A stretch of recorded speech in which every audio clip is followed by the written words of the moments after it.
Listen, I'm trying to stall before I ask you this first question because I already know it's going to be a gut check. So I'm going to ask you, how much sleep do you get in a night? I don't get adequate sleep, which puts me in a category with the 1 out of 3 people that the CDC has listed to receive inadequate sleep every night, which is the suggested sleep is 7 to 9 hours a night. But and my occupation is very, very hard. But sleep is so important, both for our mental health and our physical health.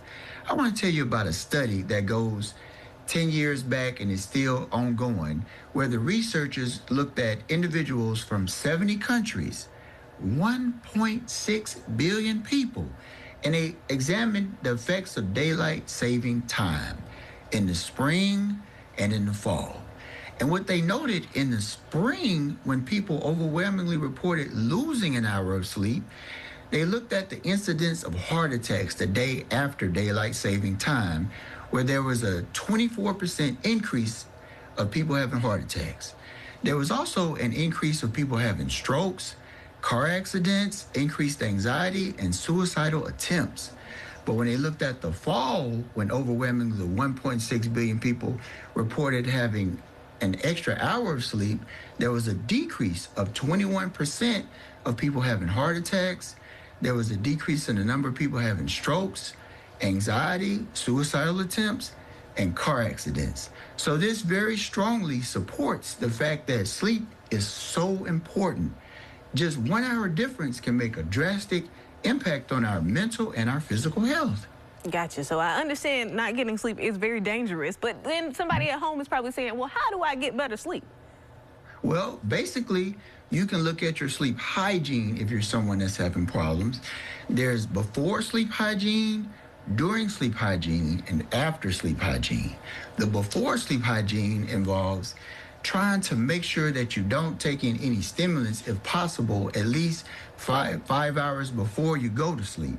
That includes caffeinated beverages, alcohol, or having anything that stimulates your mind, like having a heated discussion with your spouse or a family member, or like my dad watching the game with the buzzer winner 10 minutes before he tries to go to sleep.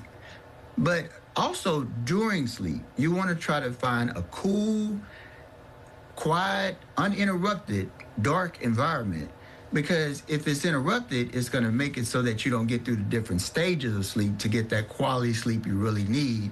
And then post-sleep sleep hygiene includes trying to make sure that you go to sleep at the same time and wake up at the same time as best you can 7 days a week, even if you're off on the weekends. Gotcha. So a nap every now and then isn't really a bad thing, or you just got to try and get all the hours you can at one time. Mm-hmm. Okay. So now tell me about like this REM sleep, or the REM, or the best sleep you can ever get. I need to know about that. Right, and that's why uninterrupted sleep is so important, because you have to go through the different stages to get to the part of the sleep, which is the REM, which is rapid eye movement, where all the muscles in your body pretty much shut down except for your diaphragm, so you can breathe, and the muscles behind your eyes, because your eyes are moving very quickly.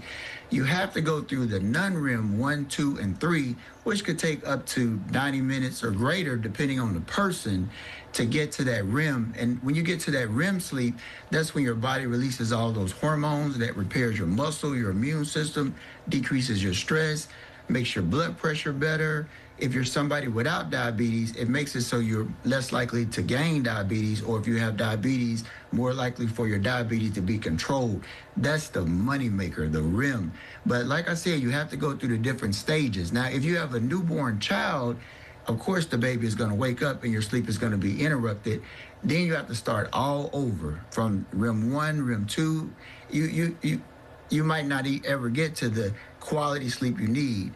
So you have to try to sleep uninterrupted as much as you possibly can. Gotcha. And you see, I don't even understand fully REM sleep. I call it REM because I don't get that. I have to take a 2-hour nap, then I take a long rest later on. But the question of the day, before I let you go, how would you rate your advice-giving skills? I think they're very good, because you all give me the opportunity to work with you all to try to explain things that I have to study. And I feel like I get stronger and better able to educate my patients.